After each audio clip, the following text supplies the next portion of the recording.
Hello, hello, hello, everyone. I am Rosalind Brown of Your Wealth Guidance, where we help Black women create their financial independence map and identify the tools for success so you can live life on your own terms. I want to thank you for joining us today for another great Money Monday. Be sure to hit the subscribe button and turn on notifications so you don't miss any of our future speakers. Our speaker tonight is living the dream, is at a point where many of us are like, I could really use that, especially if you're in the midst of the holiday crazy. If you are in a place like I am and it's cold and you're like, I don't like it. So we have Danielle Smith with us. She has been on a sabbatical for the past 6 months and been living in Mexico for the past 5 months. She says initially it was really hard to relax. I know how that is. You got a million things going on. But then she adopted the general theme of living the life of a wealthy Victorian era adult middle child. I like it. In other words, no obligations and spending time however she wanted and not doing stuff that makes her a better employee. I know so many of us are just used to being the best employee and being the person that everybody can count on, lean on. Child, we can't do that forever. Like we can't. We can't live that life Okay. forever. And so it's a great place to be. So Danielle, tell us a little bit about like, all right, what made you say, okay, I'm gonna take this sabbatical? Oh man. Okay. Well, thank you for having me. What I think this was a long time coming for me. So a little bit more about me. I have a PhD in something called human factor psychology, and I went into user experience work in technology right after I finished my doctorate, and that was in like 2007. So what I realized, I kind of during the pandemic, I kind of realized that um, I had been doing this job. I went to school for this job. I've been doing this job in different companies at different levels for about 20 years. And I didn't really know if this is what I wanted to do. I didn't not like my job. My actual last position was really fantastic.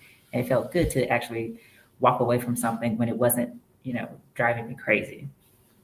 But I mean, we kind of talked about this a little bit before the call.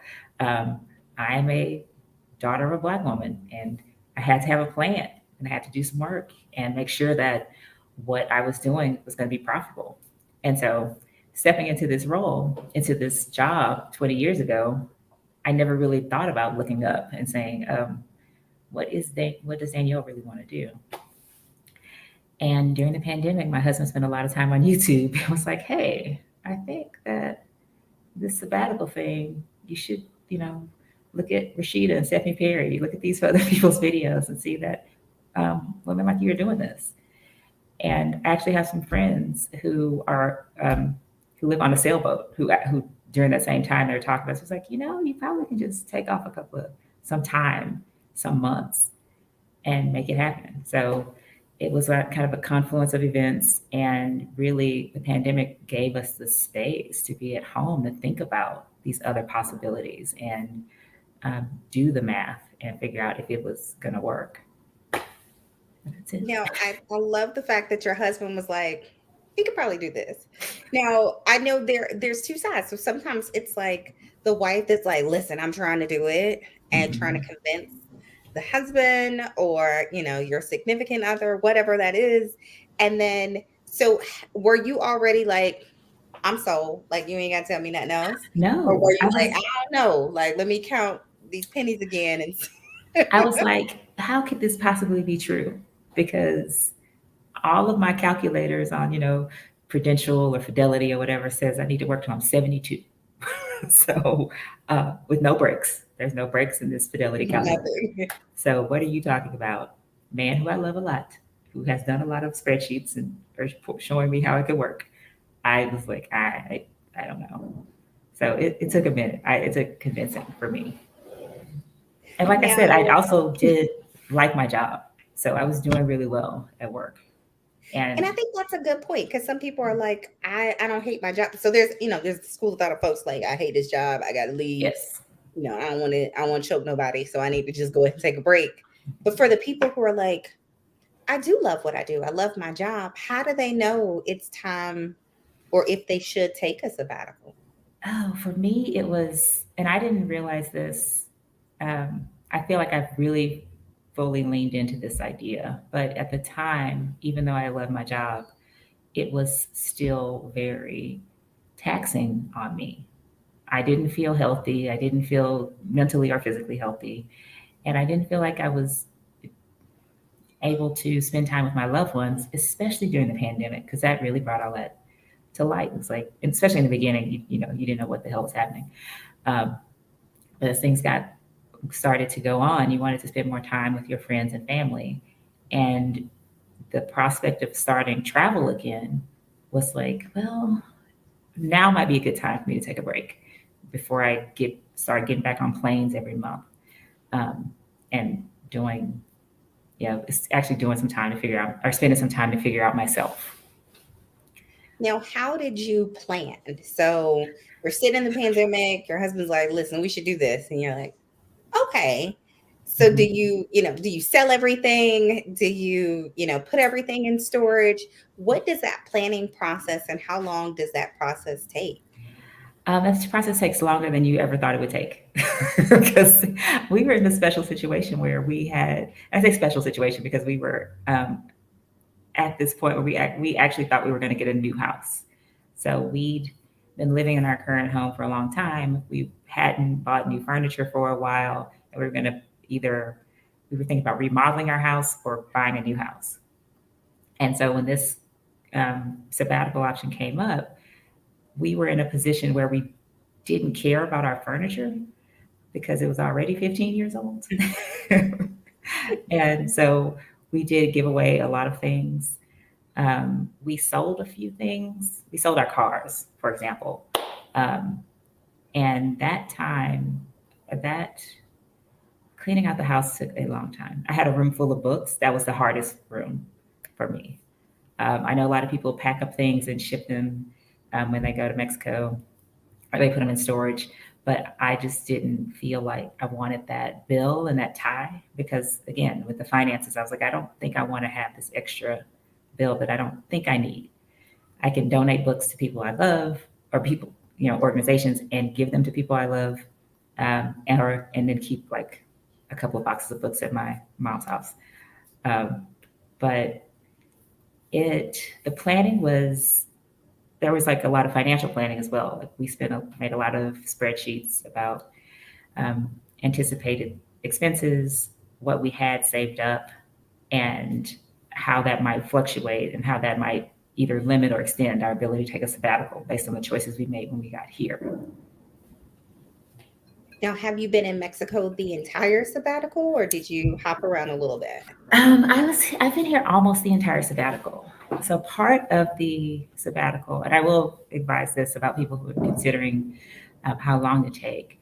Part of our sabbatical was we'd gotten rid of all of our things in Austin and set up, and left Austin and went to Houston, where we're actually from, and spent a month in Houston visiting family and friends and, hanging out. And that was really fun. But I would have liked to do that for longer. And so, but we'd only set, a month for that. And then we got on a plane and came to Mexico. And I think, like you said, I think one, the pandemic puts things into perspective Mhm. because, you said you were on a plane every month. Like I remember being basically gone 4 out of 5 days a week, and it seemed normal until you stop. Like you don't know you're tired until you stop. It's like I'm freaking exhausted. It is exhausting. I remember when I was like 12, well, not 12, but when I was like 25, and I was super excited about work travel. And I was like, oh yeah, I'm going to travel all those places. And my 44-year-old self is like, I can do this on Zoom. I don't need to do it. Exactly. Like I'm just basically in a hotel doing the same stuff, eating hotel food, Mhm. and then coming back home to do the same stuff I could have just sat in my living room and done. Yeah, before I left too, when I made the decision, when I was telling people at work that I was doing it, another, executive, we were in a one-on-one, and she was telling me that it's like, yeah, I realized that before the pandemic, I spent maybe 50 nights a month in my bed. And I was like, not a month, sorry, a year in my bed. And I was like, yeah, I don't want to go back to that. She's like, I'm not, she's like, bless you. Go have fun. Okay. Like my travel wasn't that bad, but it could have gotten to that. Easily, yeah. So for your sabbatical, it's 6 months. Do you have a deadline? Or are you like, all right, we're doing So 12 months, or what does that look like? So it's an interesting question. When I originally started, this was supposed to be with my employer, supposed to be a kind of 90-day unpaid sabbatical. But 90 days wasn't enough. That was not like, especially with the move and getting rid of things and coming here, I felt really stressed about the situation because it's like, hurry up. And so we've extended it to 6 months, and so now it's coming up to that period again, and we have to have the conversation again. It's like, what does what does me coming back look like if I come back? And then was your husband kind of in the same boat of, all right, I'm gonna take either I'm just quitting or Yeah, my husband was not a fan of his job, so, and so yeah, he quit, and that was fine. We talked. That was part of the plan. I think that's it. It's one of those things where it's like, okay, it's a fear of what the heck am I gonna do? So you were in a situation where you kind of had that like push of, all right, Mhm. I could do a little bit of time and choose to go back. If you're on the other, and especially because you left your job, but then on the other hand, your husband's like, listen, these folks, I'm good. Yeah, it's it's like it's very scary. Like it is, the whole thing is very scary because you're like, um, especially when we were making that decision, I'm like, I'm looking at all these numbers, they all work out. But when he was about ready to quit, I was like, okay, are we sure? Are we sure? Yes. Or But are you thinking like, should we work 6 more months or I 3 more know months there's or always 6 more months. There's always, especially if you're in one of these positions in tech where you get vesting or something every year, there's always that next thing. So you have to cut it off at some point or you'll never do it. and that's one of the things, like the fears. And I know we talked to someone else not too long ago, and they talked about like all the reasons why people are like, maybe not, maybe not. And so one thing, people are like, health insurance, like what the heck am I going to do about health insurance? How Yeah. did you all kind of plan and plot that part out? So that was one of the beautiful things about Mexico. So health insurance, you can buy it on a as an individual. A health insurance plan for for a couple our age is affordable, and it ends up being probably a month's worth of premiums for the entire year for both of us. So the Gotcha. insurance is fine, and you don't actually. I mean, I'm sure other folks out there are doing this without buying insurance because you can just get travel insurance that's kind of covers you for catastrophic things, or you can pay out of pocket here. Um, the health insurance system here is pretty good, depending on which city you're in and what hospitals you go to, and the prices are affordable. But just the way that I am, I had to have I had to have insurance. I need a cushion. I need Yeah, a. I did get insurance. Where, what part of Mexico are you in? We're in Querétaro. It's Santiago de Querétaro. It's in the state of Querétaro. It's north, I think. Well, anyway, it's about 2 hours from Mexico City. I think it's north. Geography is not my thing, but it's in the central part of the country, so it's kind of um, temperate. It's temperate. I guess that's how you describe it. So the sun went down soon. It's going to be like 60 degrees, and so I have my shawl. Just a little something. Yeah, a little something on your arms. Now, what next in terms of, okay, are we thinking Mexico is going to be, until you're ready to come back to the States, or if you're ready to come back to the States, or you I have think some other places of like, maybe we'll want to hop around? so. We are. I'm pretty. Um, we're pretty settled. So we aren't really thinking about hopping around that much. We want to travel though. So we like Mexico. We like this place that we're in Mexico because we have an international airport. Mexico City has a better one. So if we need some flights, we can take out of there. And there's a really good bus system here. So we can travel around Mexico pretty easily. We can travel around the world from Mexico. So that's So now that we've been here for a little while, we've been practicing our Spanish a whole lot, and we've been thinking about what trips we want to take in kind of 2023. And now you mentioned, because of course we hear a lot of people are in Mexico City, we hear Mhm. people that are like in Playa and all that. How did you pick your location out of like all the other places that people are more familiar with? Okay, so I am from Houston, Texas, and I have hurricane trauma. I am not, my family lives there. I am not trying to live on anybody's coast. So I will visit the coast, but no. So that kind of ruled out a lot of Mexico. And I was really interested in Oaxaca, but my husband found Querétaro, the city, because it's more, um, because it has more stuff. Like it's about 1 million people. It's not as large as Guadalajara, definitely not as large as Mexico City, but it's large enough to support like a Costco. And I'm from Texas, so they have HEBs here. And once I saw HEB, I was like, oh, easy transition. I can just go to the same grocery store that I used to go to. I'm in Mexico. So a lot of continue. Now, what are, of course, obviously there's a language difference and, Mhm. having local Costco, your local grocery and all those things. But what are some of the bigger things that you're like, "Oh, this is very different from home?" Oh man, so many things. So even though for like the grocery example was great. So even though we made this choice thinking like, okay, we know these familiar things, we can go and shop here.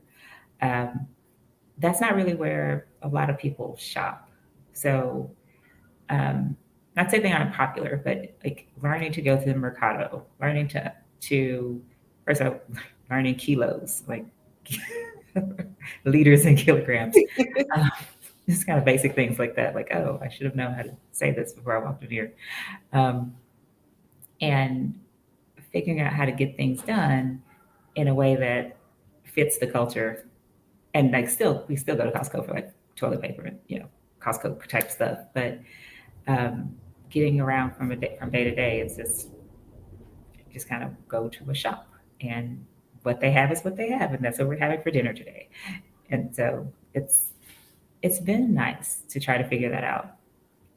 There's other things too, like we leased a place and the utilities are not in our name, and that's such a weird thing for us to figure out. Um, like the electrical company doesn't care that you are here renting; they want to know who's responsible for the land that you live in. They're like, you might run off. We got to You find might run somebody off. else. Yeah, you're not putting your name on here. Which is interesting. It's like all these cultural differences. Mhm. Now, are there some cultural mistakes that you've made like along the way? It's always one thing when you travel, you're like, I didn't mean to insult you. I was just was just hoping that you all had this, or those kind of things. Not quite a mistake, but I remember trying to explain to somebody that I was trying to make dirty rice and for Thanksgiving, and I was a Mexican person, and like we have. I'm pretty proud of my ability. I'm doing pretty well in this conversation in Spanish, and it's like I'm gonna make a roast sucio. And she was like, "What? No, not you don't mean that." It's like so I had to like Like, pull out what you pictures. want, It's right? like and like she points at the ground. It's like sucio. I was like, not not dirty like that. Like organ meat. You want I don't know. that? But there's been things like that with the language that I find in hindsight hilarious, but in the moment I'm like, oh, like Like, our neighbor was doing some work and he rang our bell. And where we live, there's a lot of vendors that come by just selling us stuff or trying to sell things. And they'll ring the bell and tell us what they're selling. I'm like, no, gracias, because I'm not that great at Spanish, especially not without being my pantomime self. So our neighbor was explaining that he was painting. I heard the word paint, but then I heard the word gordita, and I was like, "Oh, no, thank you. I don't need any gorditas today." And he's like, Ex- "Pardon? Excuse me?" I was like, "Yeah." So, yeah, that's my husband to go out because I was busy. I was like, "Can you go outside and see?" Because I think something went wrong there. And yeah, our neighbor was like, I don't know what your wife's Yeah, talking I about, got but it. we just want to make sure we don't get paint on your house. But it's one of those things where I think it makes you realize, like, when we're in the States and people come up to us and they're like trying to speak English, and we're like, what? Oh my But you are obviously, after that experience, you're more sympathetic, but you're more empathetic. Like, I understand the struggle. I am. I really do. Or being very literal, like you, like dirty rice. And you're like, why would you want Why dirty would you? rice? Why are you such a weird person from the United States? Dirt, right? Yeah, like that's But, silly because people eat dirt. but that's another thing that I think the culture has been a cultural difference is that no one's in a hurry here. No one's in a hurry. And that was hard for me. I mean, on one hand, it's hard if you're trying to get something done. Like somebody's coming to do a service and they're like, I'll be there around this time. Um, but on the other hand, like if I'm at a bakery, like this happened when we first got here, I went to the bakery and I'm really nervous about my Spanish and I'm like trying to explain things fast. And the waiter's like, there's a line. I don't care. Like, this is your Yeah, time. good time for it. And I was like, oh, okay. And the same thing I've noticed that a lot. No one's in a hurry. And if there's a line, people in the line aren't being like all in your space. They are relaxed. They know that you are here to do a thing and they give you the space to do it. And that was a big cultural difference. And I think that's refreshing. Like you talked about needing the time, one, taking more time with your family in the transition, but thinking, okay, 90 days is all I need. I'm gonna be refreshed, go back to work, life back normal. How was that kind of getting I thought about like getting your mind to rest, Mm. getting, just that I got 15 checklists, all those things. How was that transition? Like, how was that feeling of getting to a point where you actually just slow? It it's hard to describe. I spent a lot of time journaling and thinking about why I was doing this. And there are some parts of my life that I just felt like I wasn't being able to give attention to. And I mentioned the books um, before. Like I had a room full of books that I hardly had time to read. A lot of them I bought and just never even read. Um, and so I made a list of those things. So like, okay, these are the things that I really wanted to be able to do when I was working, but I couldn't really spend a lot of time on. And I felt like they were like on my shoulders, like weighing me down. Like I was like, you are kind of failing your real self, your true self, because you're not doing these things. And then I just started doing them. And work was on that list, but I spent so much time thinking about work for years that it's fine. That health bar is full up. Like, so just taking the time to slow down and read a book, plugging my phone in somewhere away from me, turning on some music while I read the book to let me be fully present and do that. Talking to my friends on video chat still, but still, like when one of my friends texted me and said, "Hey, can you talk?" I was like, "Sure can." I can't say, "How about Tuesday at 3 o'clock?" No, I was like, "I sure can." Um, and so having the space and time to do that, it a lot of times I felt myself trying to like, okay, I need to think of a business idea, or I need to think about like restructuring my team in a way that's more focused. But I spent so much time thinking about, like I said, thinking about work that wasn't the part of my life that needed to develop. So, like identifying, being intentional on identifying those things and spending time on those things has really helped. I'm not great. I still don't exercise very much. Like that's one of those boxes. It's on the list. You'll get to it. I walk a lot. I walk places. I don't have a car, but And so KB asks a really good question.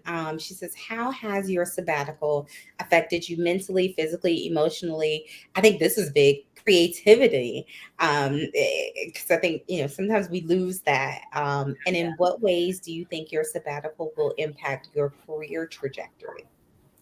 man. So I think emotionally, it's made me more aware of how I feel.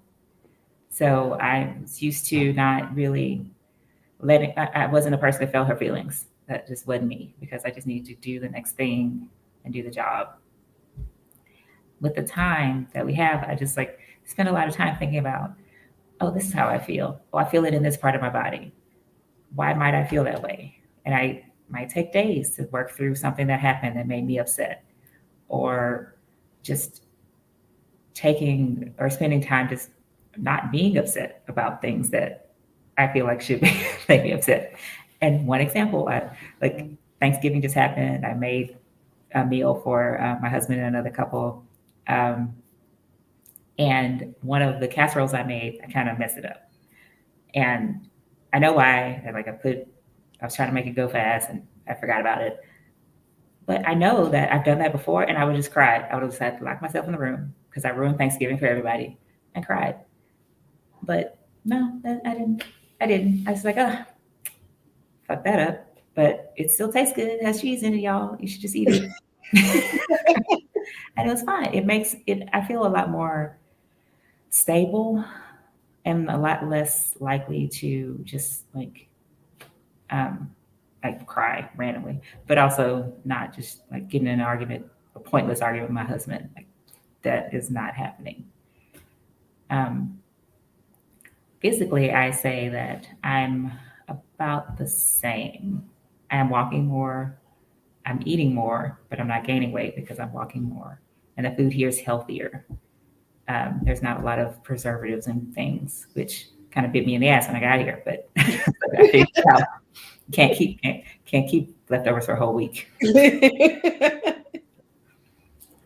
Um, but in terms of my career trajectory, I think that's an interesting question. I'd actually gotten promoted right before I took this sabbatical, and so that was another kind of moment of, do I really want to do this and step off the people mover thing? And I feel like, and I've talked to a few folks, and I feel like it will help my career trajectory in that it will make me more intentional about the choices that I make going forward. And what I mean by that is that I'm learning Spanish. I mean, that can't hurt.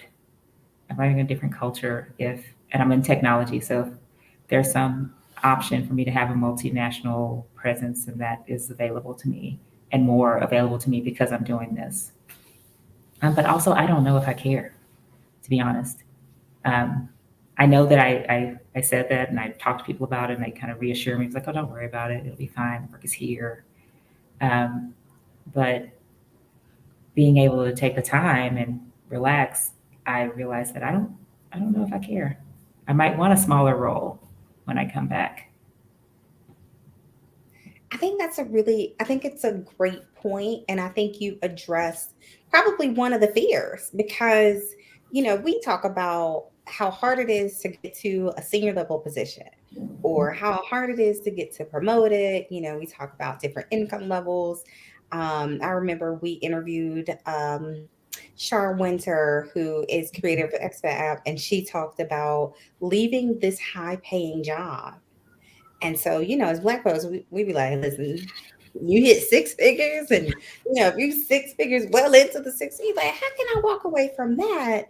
And it's fearful of, I think we're, that concern of always looking back, like maybe I'm gonna go back versus kind of planning out what the future. And I think even your response to everyday life has changed. And part of that is kind of just your reaction and stress. Like I remember my worst job, I was like, everything my dog did got on my nerves. Yes, yes. Are you breathing again? And all of a sudden it's like, oh, he's so sweet again. It's That would just, be fine. You just wipe that up. That's cool. it's just, I think it's our fear of of what's guiding us, but then as Black women, so many people depend on us, and we're like, am I going to be able to get back to this place? And I Yeah, love what you said in terms of like, this break is giving you skills to make you even better in the future. yeah. And I mean, I don't want to be flippant about it. I did make enough money to be able to do this. Like I paid off the bills. I'm comfortable enough. And I know that's not always the case for everybody. So I can say, I don't know if I want, I might be okay with less money, but I also don't have kids. And so, like, in terms of people depending on me, it's usually adults. So if it's a grown ass person who I can't help, I'm like, I So, can do a yeah, little. we gotta figure it out. Like all my god kids are now like 18, or almost all of them, but like they're all in out of college almost. So And I love, like, even in the planning process, you talked about Rashida, you talked about Stephanie Perry. We've interviewed both of them, and they talked about like their journey. I think it's always, how people pick up information. But what other resources did you use? You had your spreadsheets. mhm. You're using the online calculators, which they'll tell you got to work forever and ever and ever. Um, but what were some of the best resources or tools that you use to say, okay, this is our next step?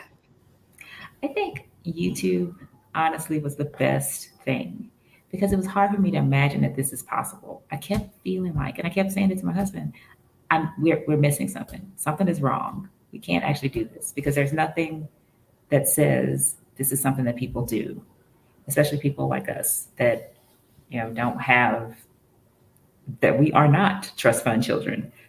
But now we're going to walk away and live on like a pseudo like allowance that we set for ourselves, like we have a trust fund. Like that's like this is crazy. So YouTube, to see that, like to see people doing it, and not just one kind of person, because I'm not a backpacker. I'm not going to live in a hostel. Um, but it was awesome. And like I said, we have friends that live on a sailboat, and they are just like they help us talk through some of the issues. Like this is hard, but this you can work it out. Like so, they were great too.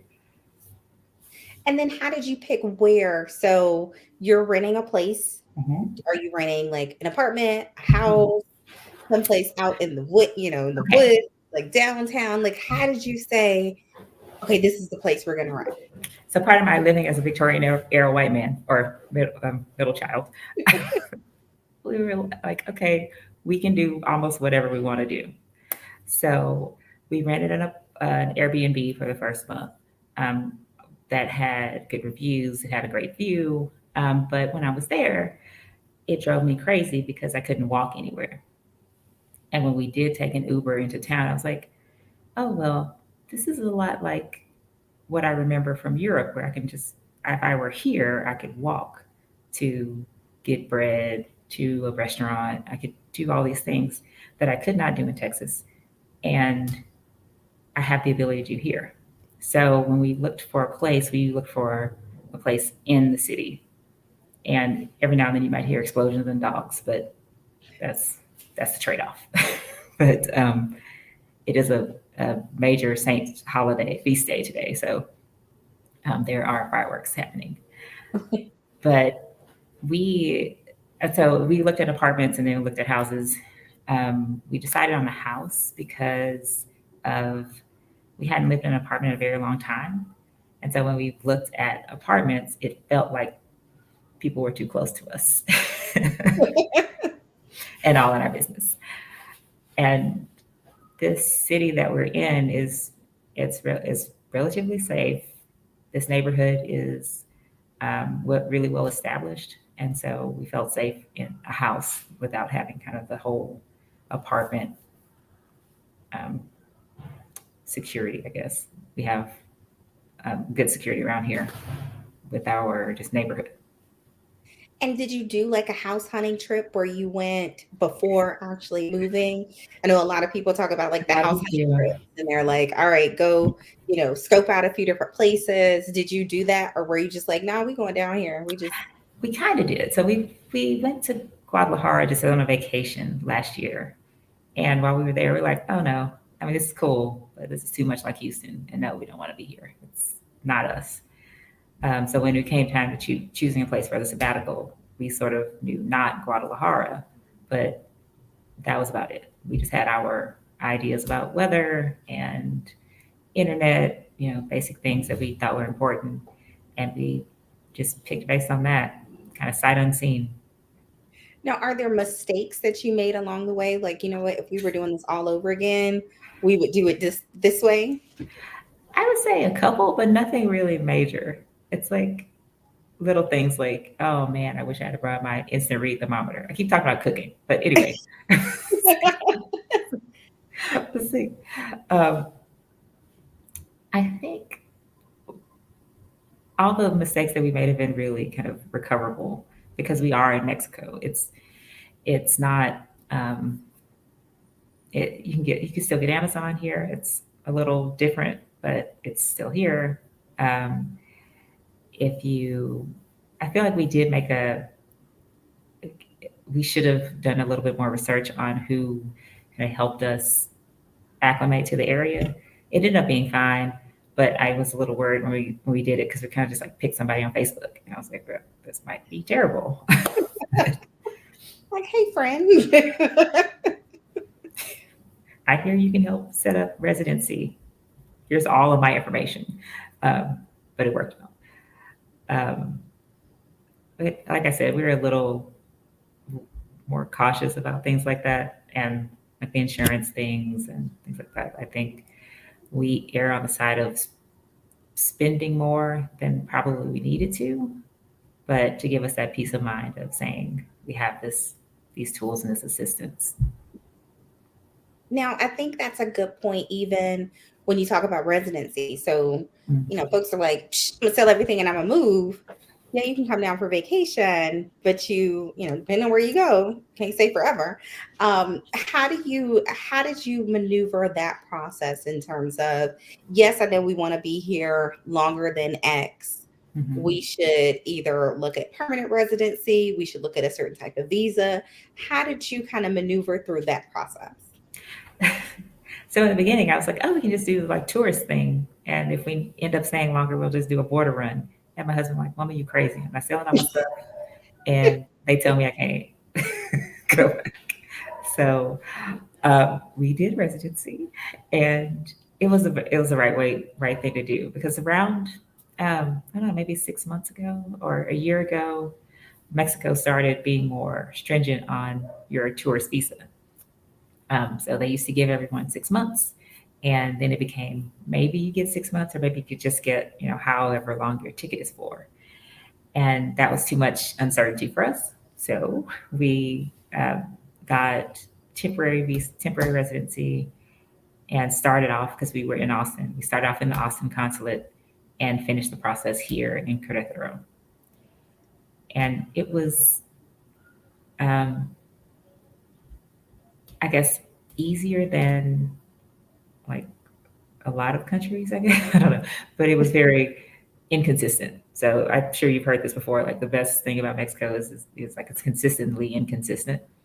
So because we went through Austin, we had different requirements than we would have if we'd gone through Houston even or San Antonio. We have friends in San Antonio. Their experience was completely different than ours. Oh, wow. Um, and then once you get here, because we don't speak Spanish, or we definitely didn't speak very much Spanish when we first got here, um, it was a little bit of a question mark. Like we were just sitting here with our documents, like what the lady told us, to do, waiting for them to say her name, and hope they don't ask us questions. Well, at least the process is attainable. I Oh yeah, think that's somewhat of a fear. Like people just sell everything and I'm gonna hop down there. And I like your husband's train of thought of like, don't move everything down there. You go no. do a border run and they're like, nah, you ain't coming back in. And now all of your stuff. Now we're like trying to rebuild everything. Yeah, no. I think that's a really big deal. Now, what did your family say? So y'all like, hey, everything here, you can have this, you can have this. We leaving, and you got your mama like, wait, a good job. And Right. what were some of the things or some of the reactions that you got from your family members? So it's funny. My dad is kind of real chill, and he's like, "Oh man, that sounds fantastic. Are you sure it's going to be safe?" Like he might have asked the safety question once, and once we were like, "Yeah, we're fine." It's like, "Oh great. When can I come?" It's like I wish I made better decisions. I can come right now, so I might come later. Can I come? I was like, "Yeah, thanks." My mom though, my mother was like, not. Um, she was the last person I told because I figured this was going to happen. And she was just like, why would you go there? Do you have a job? Are you leaving? Like, can't you're gonna work? I was like, no, this is part of a sabbatical. This is what it means. I was like, well, what are you gonna do for money? I was like, we saved. I'm trying to convince her that we thought this through. Um, and even now, she'll say, I know y'all thought this through, but you're. It's like, but have But are you? you sure? What are you doing? And a lot of her concerns was based on just the media, the way that media portrays Mexico, and being in Texas too, the way that Texas political environment is. A lot of things that she said to me were based on this idea of like, oh, folks from Mexico are walking across the border. Why would you go to Mexico? I was like, well, you think Mexico's empty? Mexico's not empty. Like, no. Yeah. So she was the hard person. Everyone else was just like, oh, Danielle does stuff like this. um, but she actually did come here to visit in, what is this? She came, I think, in early October. And so she was able to see that my neighborhood is safe. And she went to my bakery and like she walked around. So she felt a lot better. But yeah, she was the difficult one. Now, how has everyone else's? Is everyone else kind of like, oh, this still is great. Like, I still want to come visit. Has any of that changed? No, nothing has really changed. Like I'm trying to. What I realized is that everyone said they were going to come visit, but no one has a passport. So yeah, I mean, my parents have passports. My stepmom has a passport, so they probably will come soon. But like, one of my best friends actually has. She came to Playa, so we met in Playa and hung out for a weekend. We've had a couple of folks visit, but just lots of you know people. I guess I get the impression that my family is letting me feel it out first. If it goes okay, then they'll start coming to visit. From Lack to Legacy says, leaving the US was the best decision I ever made. Thanks for sharing examples of living freely. From Lack to Legacy, tell us where you're living, so we can kind of get an idea of where you are. And I think that's a good point. Danielle, do you feel like you have motivated other people? So somebody else, maybe it's in your inbox or texting you and saying, all right, girl, I'm going to do it. I'm going to do it in like 6 months. I'm going to do it in I 2 months. I definitely have. I've there's been folks that I used to work with that have done it now. Um, and my like I mentioned, my best friend, she's not about to do it now, but she's coming to Mexico more. She's feeling it out. So I feel like she's coming. And I think that's the point. Because sometimes, especially if you see, I always say one, it's rare that we see folks like us. Mhm. So that's one. But also if you have someone that you trust, like sometimes we watch people and we're like, yeah, but those people aren't like me. Right. You Right. watch people on YouTube and you like, they got money. Like their parents probably sending them some money, Mhm. or Yeah. maybe they do have a trust fund or whatever it might be. Because I know we were watching somebody on my was like, they must be scammers. That was like the first like, but if it's something you're like, okay, I can see this being legitimately an option.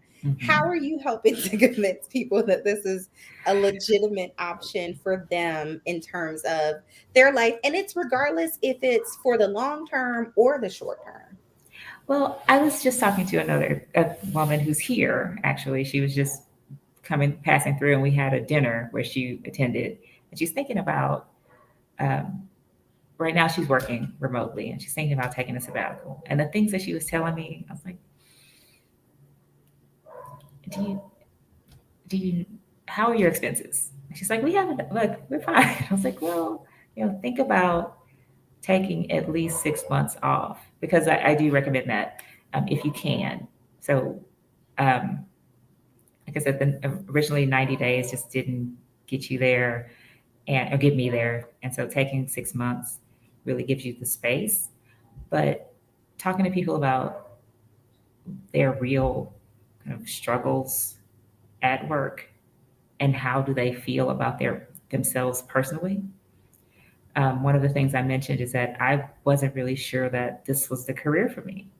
Um, I mean, I'll take it further. I wasn't even sure what I really like to do. because I just do the things that I have to do or do things that That are you're good convenient at. that I'm good Yeah. at, that other people tell me I'm good at, because I don't have time to sit about sit around and reflect about my own skills. And just talking to her about that, like this time that you would have to reflect on yourself and your significant other, and what do y'all want to build as a unit, as a family. Like, it's hard to express how not having all of these, um, not having to be at work, not thinking about work when you're not at work, not like bringing that stress home, or even coming up with a great idea and it not being stressful, but it's a strategy and you're trying to like think it through and spend all this time. It's hard to express how removing that gives you a lot of space for your own plans and strategies. And so I try to be as honest as I can with people about it. And I do talk about money a lot. I'm not gonna talk about it on YouTube because I don't know y'all yet. But I do. I will, talk about how much things things oh, I will say this. I try to advise people that, um, instead of thinking that you can come to Mexico and live on $1,000 a month, think about your current life minus 30%. Like your current, like your lifestyle, um, on sale, if you will. And if you can swing that for a few months, then you can do this. There are choices that you can make that will make it a lot cheaper, choices that you can make it a lot more expensive, but you can kind of operate without a change in lifestyle with it at a 30% off discount. And I think that's a good point. You don't want to tell all your business to everybody, but just looking because we hear folks they be like, I'm down here and I'm paying. And you're like, wait, really? Pack all my stuff up and now and just leave all pennies on the dollar. But I think it goes back to the type of life too, Yeah, because you don't want to be on a sabbatical and you don't have air conditioning, or you don't have just the basics of what you would consider a basic minimalist standard of life here, and yeah. now you got to go, it's hard to even fathom. And it is. It's hard to like. We got all our money, our like budget numbers from YouTube, and like there's calculators about like this what it would take to live at this place, but these are kind of averages, and these people aren't you.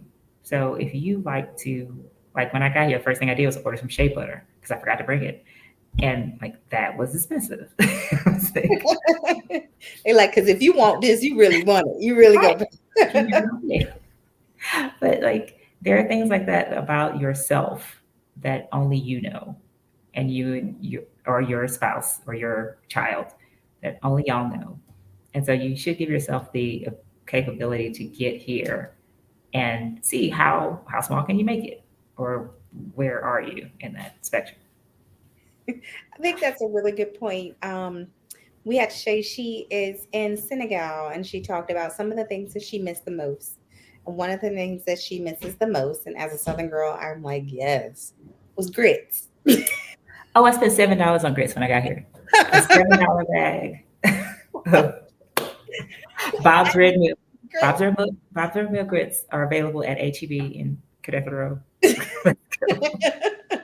Yeah. I was like, girl, you should have told me I would have brought you grits.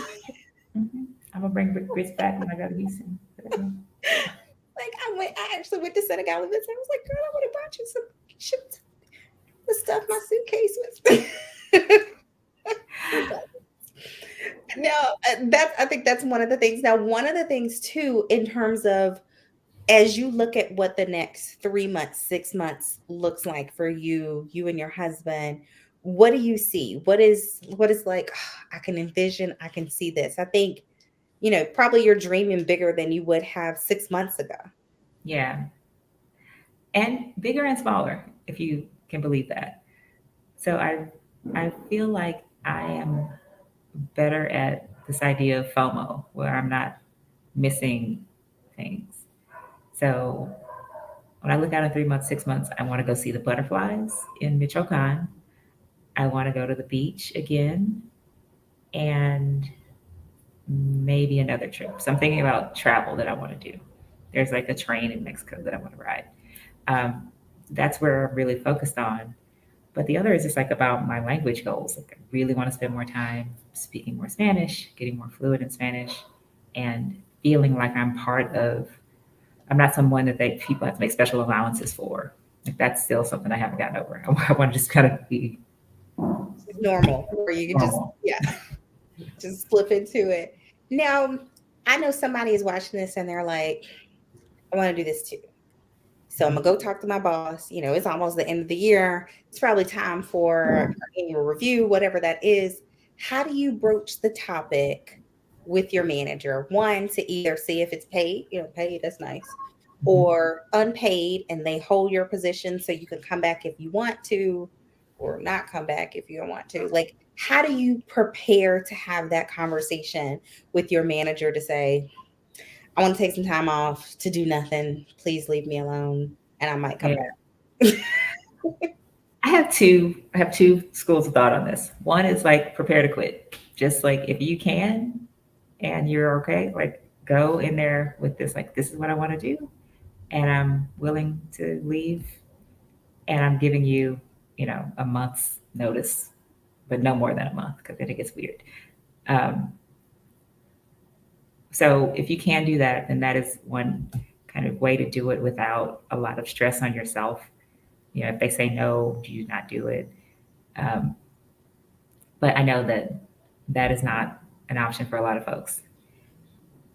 The other way is to start having conversations sooner rather than later, especially right now because it's kind of performance planning time, end of year review time. Well, I guess that comes up in a couple of months, but it's fine to bring it up now because it's almost the end of the year to say that I would like to take off time or I would take some time off because I'm feeling like I would like to do or just take a break and get rejuvenated. Um, and start having that conversation now because it's such a good time to do it. Um, and see if you're, because one of the things I was actually surprised by, and this is something I don't think I've talked about before, and now it's on the internet, is that I went in there ready to quit, and my boss was like, "Oh, don't you know we have sabbatical here?" And I was like, "Oh, no, I didn't." Like, whoa, this is nice. Wow, okay, sign me up for that thing, um, because if you are in a position where you have a good relationship with your manager or your um, maybe even your HR person, but more than likely your manager, then bringing this up now, they will help you find options to keep you with the company and then giving you like, here's your leave option. Paid leave is usually has a lot of restrictions on it. So here's your unpaid leave options and how long and what that might look like. And then you can have time to think about it and see what works for you. I think that's a really good point. One, being prepared to quit. So, it is what it is. Yeah. But a lot of people might have that benefit and they don't even know it. And they're like, I think it just gives you a safety net.